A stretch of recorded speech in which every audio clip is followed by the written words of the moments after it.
नमस्कार, मनी गुरु में आप सभी का स्वागत है। मैं हूं स्वाति रायना। आप अपने पास पड़ा हुआ अतिरिक्त पैसा, सरप्लस अमाउंट कहां पर निवेश करना चाहते हैं, शायद इस बात पर भी निर्भर करता है कि आपको शायद कम जोखिम चाहिए, जो रकम है आपको कुछ सालों के बाद ही निकालनी है, आपको पोस्ट टैक्स रिटर्न भी अच्छा चाहिए। तो ये बहुत सारे अगर आपके क्राइटेरिया हैं अपने पैसे को कहीं पर निवेश करने के, तो आपके लिए कौन सा इंस्ट्रूमेंट सही हो सकता है। इसी के तहत आज हम एक ऐसे इंस्ट्रूमेंट की बात करने जा रहे हैं जो डेट इंस्ट्रूमेंट है, डेट फंड कहा जाता है, जिसको फिक्स मैच्योरिटी प्लान कहते हैं। वो आखिरकार कैसा इंस्ट्रूमेंट है, वो डेट फंड की तरह अगर काम करता है तो किस तरीके से पोस्ट टैक्स रिटर्न उसमें आपका बेटर होता है, और अगर आप एफडी में पैसे ना रखकर फिक्स मैच्योरिटी प्लान यानी एफएमपी में पैसे रखते हैं तो आपके लिए कैसे फायदेमंद हो सकता है, किन के लिए एफएमपी में निवेश है कारगर, ये समझेंगे आज की खास पेशकश में। आज के शो में क्या खास है, जरा उस पर भी सबसे पहले एक तुरंत नजर डाल लेते हैं। शो में यही आज हम समझेंगे कि कम जोखिम बेहतर रिटर्न के लिए आप कहां करें निवेश,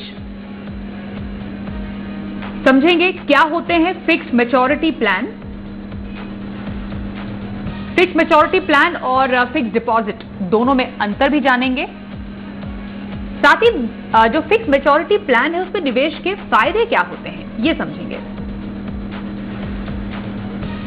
हमारे साथ आज है बेहद खास मेहमान, परिचय करा देते हैं। एसबीआई म्यूचुअल फंड के chief business officer DP Singh हमारे साथ है। डीपी सर, बहुत स्वागत है, एक बार फिर से आप मनी गुरु में हमारे साथ शामिल हुए। थैंक यू स्वाति जी, बहुत बहुत शुक्रिया आपका मेरे को वापस इस प्रोग्राम में बुलाने का, बहुत बहुत धन्यवाद। बिल्कुल सर, आज आपको बुलाने का आयोजन यही है कि हम एक ऐसे प्रोडक्ट के बारे में आपसे समझना चाह रहे हैं जिसके बारे में हम चाहते हैं कि लोगों को आप जरा एजुकेट करें, बताएं कि क्या ये एक अच्छा एक प्रोडक्ट हो सकता है अगर किसी को अपने पास जो उसके पास अतिरिक्त रकम है उसको अगर वो पैसे को पार्क करना है तो। एफएमपी यानी फिक्स मैच्योरिटी प्रोडक्ट्स की हम बात कर रहे हैं। सबसे पहले मैं आपसे यही जानना चाहती हूं कि FMP fix maturity product, fix maturity plan क्या होता है। फिक्स मैच्योरिटी प्लान मतलब जैसे इसके नाम से ही मालूम है, फिक्स मैच्योरिटी का मतलब क्या हुआ कि इसकी जो अवधि है वो नियत रहती है, नियत अवधि का प्लान है ये, और आपको जितने समय के लिए पैसा लगाना है, सपोज आपको 4 साल के लिए पैसा लगाना है या 5 साल के लिए पैसा लगाना है, तो उसके लिए अवधि पहले से ही नियत रहती है। और उसमें क्या रहता है कि म्यूचुअल फंड्स ये देखते हैं कि जो मार्केट में एक कम रिस्क की जो इंस्ट्रूमेंट्स हैं, जैसे कि गवर्नमेंट सिक्योरिटीज हो गई या स्टेट डेवलपमेंट लोन्स हो गए या AAA रेटेड पेपर्स हो गए, जो जिसमें कि रिस्क बहुत ही कम रहता है, तो उन पेपर्स में 4 साल की अवधि में, 5 साल की अवधि में या 3 साल की अवधि में जहाँ पे भी उसका ब्याज अच्छा मिल रहा है, उस पे पैसा आपका निवेश करके उसको एक नियत स्थिति समय के लिए उसमें पैसा लगा दिया जाता है और उसका जो रिटर्न है वो एक फिक्स हो जाता है।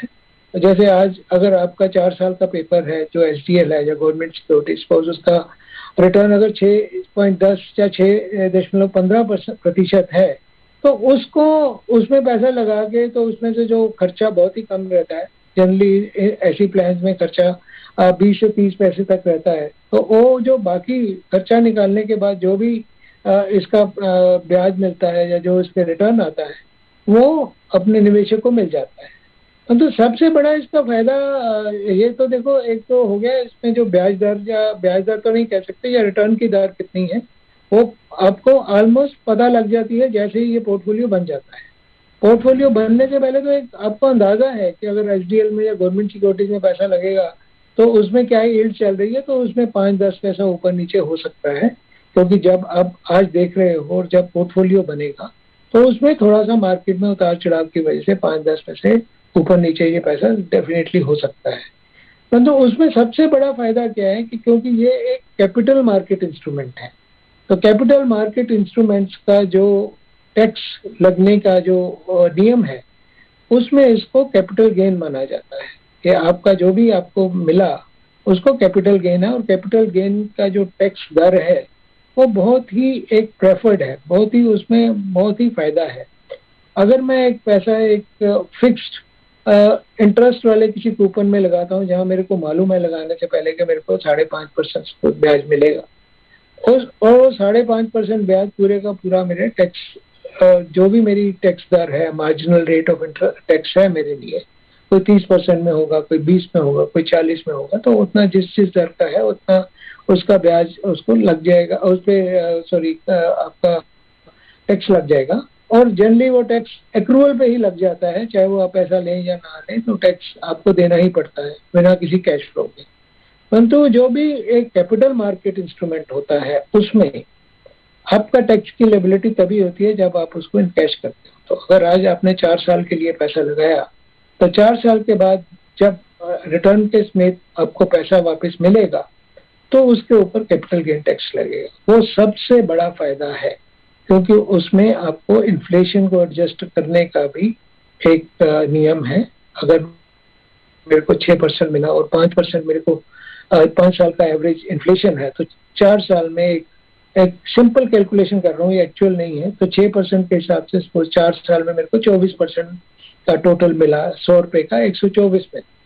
और 5% के हिसाब से अगर उसकी मुद्रास्फीति चल रही है, जो जिसको इन्फ्लेशन बोलते हैं, तो 5×4 का 20 रुपया उसमें 24 में से कम हो जाएगा, तो मेरे को 20% ब्याज देना है सिर्फ 4% के ऊपर। तो जो कुल मिला के 80 बेसिस पॉइंट होगा, 4 रुपए का 20% 80 बेसिस पॉइंट, तो 24 रुपए के ऊपर मैंने 80 बेसिस पॉइंट का दिया, which is just 3.5% of less than 3.5% tax against 20% और 30% और 40%। ये जो टैक्स एफिशिएंसी है ये सबसे बड़ा है। परंतु जैसे कहा जाता है कि there are no tax efficiency. हाँ, या बिल्कुल बिल्कुल सर, आपने टैक्स एफिशिएंसी की बात यहाँ पर की। आपने एक्चुअली बहुत ही सही मुद्दे पे बात की शुरुआत की है कि हम यही कहते हैं कि हम ये जरूर समझते हैं कि हाँ, यहाँ पर तो हमारा जोखिम कम है, इस प्रोडक्ट में हम पैसे डालते हैं तो हम यहीं पर पैसे लगाएंगे, यहाँ पर रिटर्न बेहतर है। शायद हम ये समझना भूल जाते हैं कि पोस्ट टैक्स रिटर्न कितना है। तो आपका कहना है कि पोस्ट टैक्स रिटर्न के लिहाज से फिक्स्ड मैच्योरिटी प्लान जो है वो एक अच्छा विकल्प है।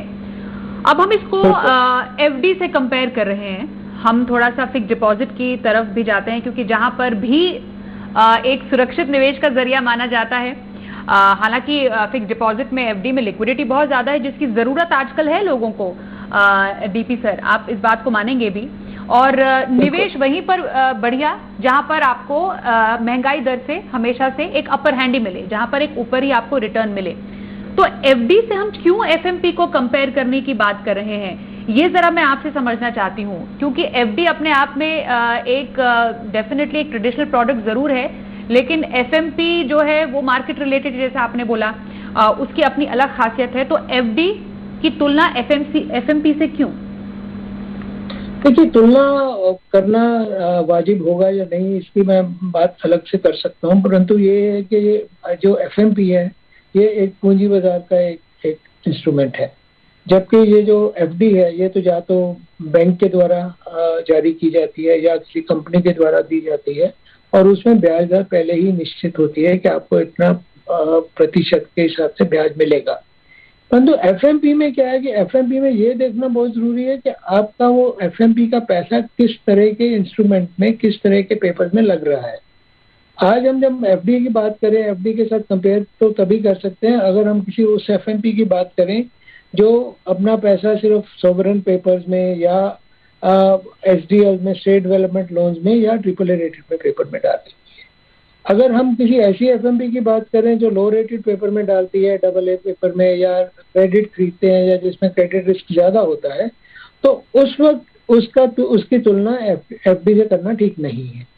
तो आज इसको दो हिस्से में बांटना जरूरी है कि एफएमपी में, कौन सी एफएमपी में उसका इंडिकेटिव आपका पोर्टफोलियो क्या है, कहाँ आपका पैसा लगने वाला है। और आज की तारीख में जब भी हम एफएमपी की अप्रूवल लेते हैं सेबी से, सेबी सबसे पहले ये पूछता है कि ये वाली एफएमपी में आप पैसा कैसे इंस्ट्रूमेंट्स में डालने वाले हो, और हम म्यूचुअल फंड्स जो हैं उससे बिल्कुल भी इधर उधर नहीं कर सकते। अगर आज मैंने अप्रूवल लिया ये लिख के कि हम SDL और गवर्नमेंट सिक्योरिटीज में पैसा डालने वाला हूँ और AAA रेटेड में डालने वाला हूँ, तो उसमें मैं एक भी पैसा AA में नहीं डाल सकता, AA+ में नहीं डाल सकता। अगर मैं ऐसा करूंगा तो ये रेगुलेटरी ब्रीच होगा। और आज की डेट में सेबी इस मामले में, security and exchange board of India, investors की प्रोटेक्शन के बारे में बहुत ही सुचेत है और वो ये चाहते हैं कि किसी को भी मिससेलिंग ना हो। तो इसका FD का कंपैरिजन मैं एक सेफ FMP से ही करूंगा। और उसमें जो फायदा यही है, देखो नुकसान क्या है, जैसे मैंने पहले बोला नो फ्री लंचेस। इसमें नुकसान ये है कि इसमें लिक्विडिटी उस तरह की नहीं है जैसे आपने बोला स्वाति जी के, जिसे बैंक की FD है तो आप बैंक में जाओ और सीधा उसका पैसा अगर बीच में जरूरत है तो तुड़वा लो। ऑफकोर्स उसमें आपको जो ब्याज दर मिलेगी वो कम रेट पे मिलेगी, उस पर बैंक 1% पेनल्टी भी चार्ज करता है और उसके अगेंस्ट लोन भी ले सकते हैं। उसके अगेंस्ट FMP में ऐसा नहीं है कि आप हमारे पास म्यूचुअल फंड के पास आओ, म्यूचुअल फंड उसका पैसा नहीं दे पाएगा। तो उसके लिए अगर लिक्विडिटी चाहिए तो उसके दो जो तरीके हैं। एक तो FMP के ऊपर आज की डेट में अगर आपका पोर्टफोलियो अच्छा है तो कोई भी बैंक बड़े आराम से उसी तरह से लोन देने के लिए तैयार है जैसे वो FD के ऊपर लोन देने के लिए तैयार है, और ब्याज दर भी बहुत कम है। ऐसा नहीं है कि मतलब कि लोन तो मिलता है पर लोन 15% में मिलता है, ऐसा नहीं है आज की डेट में। क्योंकि अगर पोर्टफोलियो अच्छा है तो आपको लोन बहुत सही दर पे, मतलब आज की डेट में अगर मैं बात करूं तो it's very easy to get loan at 7.5%। तो आम तौर पे देखा जाए तो आपको जो इसमें रिटर्न मिलने वाला है और जो आपको देना है उसमें 1-1.5% का ही अंतर है। तो जैसे कि FD में भी ऐसा ही होता है, तो FD में भी आपको 1% 2% ज्यादा देना पड़ता है। तो liquidity part to some extent is taken care of but not fully. परंतु इसमें टैक्स एफिशिएंसी का जो फायदा है वो इतना ज्यादा है कि वो अगर हम वे करें दोनों के प्रोज एंड कॉन्स को, दोनों के फायदे दोनों को नुकसान करें। अगर मेरे को विश्वास है कि मेरे को शायद ये पैसा नहीं चाहिए होगा या मैं 3-4 साल 5 साल इसको जरूरत नहीं पड़ेगी, तो मेरे को आवश्यक तौर पे ये पैसा FMP लगाऊंगा तो ज्यादा फायदा रहेगा। तो टैक्स एफिशिएंसी एक मुख्य बात इसमें सामने निकल कर आई, मतलब पोस्ट टैक्स रिटर्न जो होता है, क्योंकि हमने थोड़ा फिक्स डिपॉजिट से इसकी तुलना की और बहुत ही अच्छे अपने आर्ग्यूमेंट पेश भी किए हैं DP सर ने। और दूसरा, अगर आपको मानिए 5 साल तक, 3 से 5 साल तक अभी पैसे नहीं चाहिए, आपको अपने पैसे कहीं पर लगाने हैं, सुरक्षा भी चाहिए, पोस्ट टैक्स रिटर्न भी अच्छा चाहिए, तो फिक्स मैच्योरिटी प्लान अच्छा जो एक निवेश का जरिया हो सकते हैं। तो कैसे निवेशक हैं जिनको FMP में पैसा लगाना चाहिए, इस पर भी चर्चा रहेगी जारी। पर एक छोटे से ब्रेक के बाद बने रहिए हमारे साथ, देखते रहिए मनी गुरु।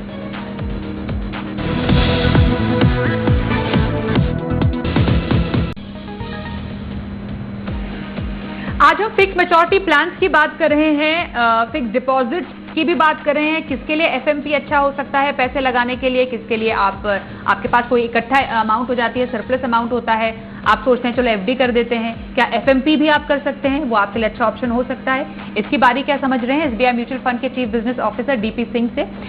DP सर, एक बात बताइए, जैसा आपने बहुत अच्छे से एक्सप्लेन किया कि अगर आपको कुछ सालों तक, मानिए मिड टर्म अवधि 5 साल के ड्यूरेशन में हमने मान लिया कि अभी पैसे नहीं चाहिए, पैसे सुरक्षित रखने हैं, टैक्स के लिहाज से भी आपको अपने पैसे सेफ रखने हैं, तो फिक्स मैच्योरिटी प्लान एक अच्छा ऑप्शन हो सकता है। तो वो कौन सा और या वो कैसा निवेशक है जो फिक्स मैच्योरिटी प्लान में अपने पैसे डाले, ये थोड़ा सा आइडेंटिफाई हम कर सकते हैं?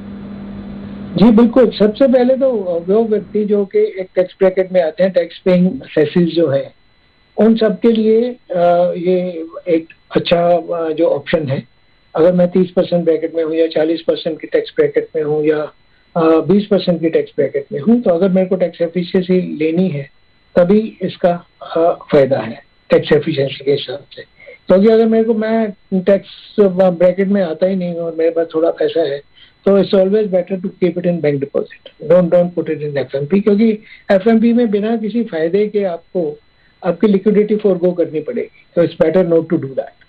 ओके, ऐसे इसके लिए अच्छा है कि ये पहले तो ये है कि क्या आप टैक्स पे करते हैं, तो ये डेफिनेटली एक बेहतर ऑप्शन है आपका। दूसरा, ये उन व्यक्तियों के लिए, और दूसरा क्या लिक्विडिटी क्या है कि अगर आज मेरे पास टोटल पोर्टफोलियो अगर मेरे पास 10 लाख रुपए का है, तो उसमें से कुछ पैसा तो मेरे को ऐसे ऑप्शन में रखना ही चाहिए जहाँ पे मेरे को इमरजेंसी फंड बोल देते हैं, या जिसमें लिक्विडिटी के लिए जो कि अनफोर्सिन सर्कमस्टांसेस आ जाती हैं, तो कुछ पोर्शन उसमें से डाल सकते हैं। इट इज नॉट 100% कि अगर आज मेरे पास 10 लाख सरप्लस तो 10 लाख का 10 लाख ही डाल दूं, परंतु अगर ये 10 लाख मेरे पूरे पोर्टफोलियो का 60% 70% है तो वो डाला जा सकता है। दूसरा इसमें एक और भी फायदा है कि जो ये जो कैपिटल गेन होता है इनके ऊपर इसको एडजस्ट भी किया जा सकता है। अगर आप आमतौर पे कैपिटल मार्केट में इन्वेस्ट करते हैं, चाहे इक्विटीज में करते हैं, चाहे आप किसी और कैपिटल मार्केट इंस्ट्रूमेंट करते हैं जहाँ पे कैपिटल गेन या कैपिटल लॉस आप कैरी फॉरवर्ड कर रहे हैं, तो ये कैपिटल गेन को आपको किसी कैपिटल लॉस के अगेंस्ट एडजस्ट भी कर सकते हैं। एक वो व्यक्ति जो जिनके पास कैपिटल लॉस पड़ा हुआ है जो कि 8 साल तक कैरी ओवर हो सकता है, तो उनके लिए तो सबसे बढ़िया है कि वो इसमें लगा दें और 4 साल के बाद जब पैसा मिलेगा तो उसको इस कैपिटल लॉस जो कैरी फॉरवर्ड कर रहे हैं उसके अगेंस्ट एडजस्ट कर दें। तो basically this is good for HNIs, जो हाई इनकम ग्रुप के लोग होते हैं, अल्ट्रा HNIs, और सम बिजनेस हाउसेस और फैमिली ऑफिसेस, इन सब के लिए ये बहुत एक उचित एक उनके पास उपाय है जिसमें वो ये पैसा लगा सकते हैं। तो basically if I have to shortlist इस HNI, ultra HNIs, corporates and the family offices, ये 4 लोगों के लिए ये बहुत ही बेहतर है। उसके अलावा ये जो अपने डिपार्टमेंट होते हैं या ट्रस्ट होते हैं, ट्रस्ट भी इसमें पैसा लगा सकते हैं। जी डीपी सर, एक बात बताइए, एक तो बाजार की चाल कोविड के टाइम पर सेकेंड वेव में थोड़ा सा डेफिनेटली अनिश्चित जरूर है। दूसरा जो इंटरेस्ट रेट्स है हमें नहीं मालूम अगली बार जब अनाउंस होंगे तो किस तरीके का क्या रुख रहेगा। उसमें फिक्स मैच्योरिटी प्लान में पैसे लॉक इन करना और लॉक इन यील्ड का जो फायदा है ऐसे माहौल में लेना, ये कैसे काम करेगा? देखिए उसमें ऐसा है कि ब्याज दर के 2 हैं, या नीचे जाएगा या ऊपर जाएगा। अब मेरे को जब मालूम ही नहीं है, मेरे पास पैसा आज है, अगर मैं आज उसको लॉक नहीं करता तो मैं उसका क्या करूंगा? उसको मैं लिक्विड फंड में डालूंगा या सेविंग बैंक में रखूंगा। दोनों में मेरे को 2.5 से 3% ब्याज मिलेगा, जो कि अगर मैं सेविंग बैंक में रखता हूँ या उसको मैं शॉर्ट टर्म की FD में करता हूँ तो भी मेरे को वो टैक्सेबल बन जाएगा अगर मैं वेट करता हूँ। और मेरे को मालूम नहीं है कि टैक्स रेट्स नीचे जाएंगे या ऊपर जाएंगे, परंतु एक चीज जरूर है कि जब जो कि सरकार का भी और रिजर्व बैंक ऑफ इंडिया का भी जो ग्रोथ एजेंडा है, they will not allow tax interest rates to go high from these levels too much.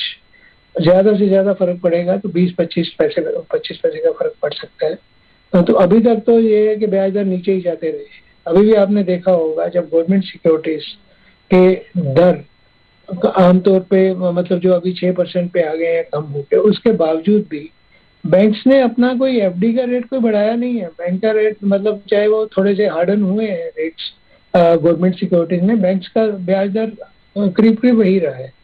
तो अगर आप 1 साल के लिए वेट करें और 1 साल में आप 3% कम लें तो उसके बाद आधा % ज्यादा भी लें तो उसका कोई मतलब नहीं बनता, क्योंकि अगर मेरे पास पैसा आ जाए तो मेरे को आज ही इन्वेस्ट करना है।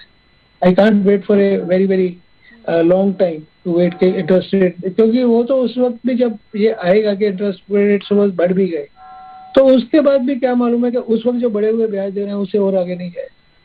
तो मैं उसका एक मार्केट का कॉल लेना बड़ा मुश्किल है। अगर आज मेरे पास सरप्लस है तो मेरे को आज ही डिसीजन लेना है। तो आज के लिए जो बेहतर है वो तो यही है कि मैं इसको आज ही के डेट में FFB में इसको लॉक कर दूं।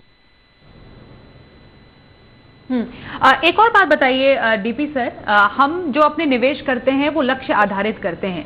अब मेरे पास मानिए एक लक्ष्य है 5 साल के बाद मुझे घर बनाना है या फिर गाड़ी खरीदनी है या कोई और मैंने एक मिड टर्म लक्ष्य रखा है जिसके लिए हम नॉर्मली डेट फंड में करते हैं निवेश।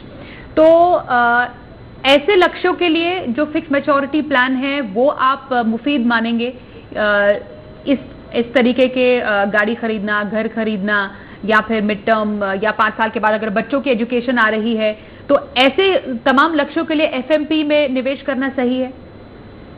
देखिए अगर आज मेरे पास 5 साल का पैसा होगा तो हम तो जनरली यही प्रोपोगेट करते हैं कि अगर आपके पास 3 साल से ऊपर का पैसा है तो इक्विटी में कुछ आपको कॉल लेना बहुत जरूरी है। सिर्फ डेट फंड में आपका पैसा प्रोटेक्ट तो रहेगा और थोड़ा बहुत आपको रिटर्न भी देगा, बट अगर आपको उसको बढ़ाना है उसको, क्योंकि लॉन्ग पीरियड में ये देखा गया है कि शॉर्ट पीरियड में तो डेफिनेटली वॉलेटिलिटी है, किसी को भरोसा नहीं है कि मार्केट 10% 20% यहाँ इस लेवल से नीचे चली जाए और उसके बाद फिर ऊपर जाए। परंतु 3 से 5 साल के साइकिल में everybody has made better money than the fixed deposit rates और दी कूपन रेट्स जो भी आज की रेट में है।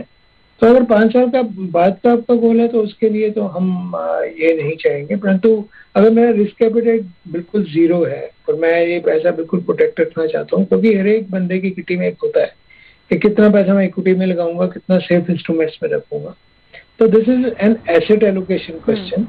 परंतु मैं अगर मेरा गोल 5 साल के बाद बच्चे की पढ़ाई का है तो मैं मतलब मैं अगर अपनी एग्जांपल लूँ तो मैं उस पैसे को डेट में नहीं रखूंगा, एफएफ में नहीं रखूंगा, मैं उसका या तो मैं इक्विटी में लगाऊंगा या इक्विटी हाइब्रिड में लगाऊंगा, जिसमें थोड़ा सा पैसा इस जगह ऐसी जगह लगाना है जहाँ मेरे को थोड़ा वैल्यू ज्यादा मिल सके। और इस ताजा स्थिति में कोविड टाइम में आप मान रहे हैं कि फिक्स मैच्योरिटी प्लान में निवेश करना अभी फिलहाल सरप्लस अमाउंट एक अच्छा विकल्प साबित हो सकता है। Last comment. बिल्कुल, एसेट एलोकेशन के हिसाब से जो पैसा आप अदरवाइज एफडी में लगाते उस बकेट वाला जो पैसा है तो डेफिनेटली अगर आप उसको एक सेफ एफएमपी में लगाते हो और अगर आपको लिक्विडिटी नहीं चाहिए तो ये बहुत ही बढ़िया विकल्प है। इस पे टैक्स एफिशिएंसी की वजह से आपको पोस्ट टैक्स जो रिटर्न है कम से कम 1.5 से 2% का फायदा हो जाता है। ओके, तो अगर आप पोस्ट टैक्स रिटर्न में ज्यादा फायदा चाहते हैं, लिक्विडिटी की ज्यादा आपको फिक्र नहीं है, अपने पास पड़ा हुआ जो सरप्लस पैसा है आप एफडी की जगह फिक्स मैच्योरिटी प्लान में भी आजमा सकते हैं। इसके तमाम खूबियां, इसके फायदे या फिर किन के लिए है, ये तमाम बारीकियां समझाने के लिए डीपी सर आप हमारे साथ आज शामिल हुए मनी गुरु में, उसके लिए आपका बहुत शुक्रिया। Thank you. तो इसी के साथ मनी गुरु की आज की इस खास पेशकश में बस इतना ही। वक्त एक छोटे से ब्रेक का हो गया है, पर खबरों का सिलसिला जारी रहेगा। देखते रहिए सी बिजनेस।